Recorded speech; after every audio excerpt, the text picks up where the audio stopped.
Oh, come in. Come in. Hi. Welcome to semi-organised chaos. As you know, we're gradually getting our minds around moving from a bigger to a smaller place. So it's all about how will everything fit in. Anyway, you catch me looking. I'm getting out paintings to pack, and thinking about where or when they might go. So this is a pair which kind of, I mean, you'll see they're not two boats. They're kind of among my soul pictures. In fact, these are both ones that I painted. I mean, I'm not very good at it, but I used to do some watercolours. And Maggie, my wife, is much better at it. But they're both boats I've had. This was Freya, a little double-ended Shetland skiff, and this was my first attempt to paint a boat at all, or light on water. And there's this kind of curious effect of a little sort of patch of round light and sailing through the darkness into a kind of light, which I think is kind of spiritually how I feel quite often. That was another boat I had a little bit later called Dayspring, named after the boat that my great-great-grandfather designed, a little gaff rigger sailing merrily towards you. Anyway, I think I can't bear to lose either of those, so come have a seat. I'm going to have to find somewhere in the new house for them. But, of course, one thing summons up another. And I'm still slightly in that kind of comfort reading zone anyway, so looking at my two boat pictures and the sense in which they remind me of places and invite me in, and particularly the one with sailing into the patch of light with the dark sun, suddenly put me in mind of my favourite of the Narnia stories, The Voyage of the Dawn Treader. I have already read you a bit from this because I read you about the spell for the refreshment of the spirit. But, of course, The Voyage of the Dawn Treader is lovely. These are the Pauline Baynes illustrations. This is a really nice, you can see here, it's a sort of hardback set. I had them all originally in hardback. Look, this is just glorious.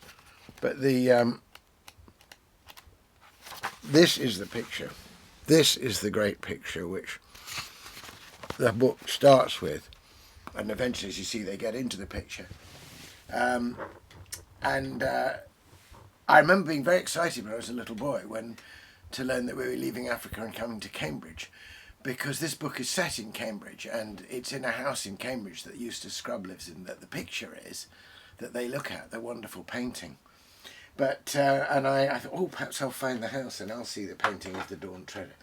But I want to just read you a bit of this because it's so, I mean, Lewis is absolutely superb at the transition from one world to another. That's something he learns from his master, George MacDonald. So, the two children who've been to Narnia before are talking about it. Eustace, of course, doesn't believe in it. And then they're looking at this painting. They were in Lucy's room, sitting on the edge of her bed and looking at a picture on the opposite wall. It was the only picture in the house that they liked. Aunt Alberta didn't like it at all. That was why it was put away in the little back room upstairs.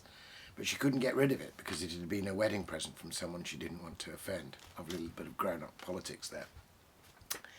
And here's the great description. It was a picture of a ship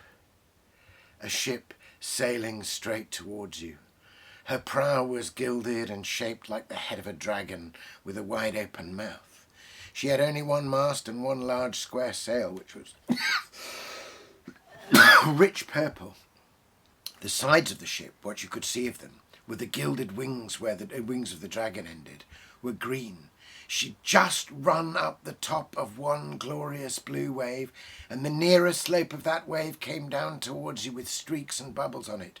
She was obviously running fast before a gay wind listing over a little to the port side. All the sunlight fell on her from that side, and the water on that side was full of greens and purples. On the other, it was darker blue from the shadow of the ship. The question is, said Edmund, whether it doesn't make things worse looking at a Narnian ship when you can't get there, and they realise they've been in the world where such a ship would sail. And then, of course, Eustace comes in to mock them for liking the painting. But Lucy says she likes it, and says she likes it because I like it because the ship looks as if it was really moving, and the water looks as if it was really wet, and the waves look as if they were really going up and down. Of course, Eustace knew lots of answers to this, but he didn't say anything, and here's where the magic starts. The reason was that at that very moment, he looked at the waves and saw that they did look very much indeed as if they were going up and down. He'd only once been in a ship, and then only as far as the Isle of Wight, and had been horribly seasick. The look of the waves in the picture made him feel sick again. He turned rather green and tried another look. Then all three children were staring with open mouths. What they were seeing may be hard to believe when you read it in print, but it was almost as hard to believe when you saw it happening. The things in the picture were moving. It didn't look at all like the cinema either. The colours were too real and clean and out of doors for that. Down went the prow of the ship into the wave, and up went a great shock of spray.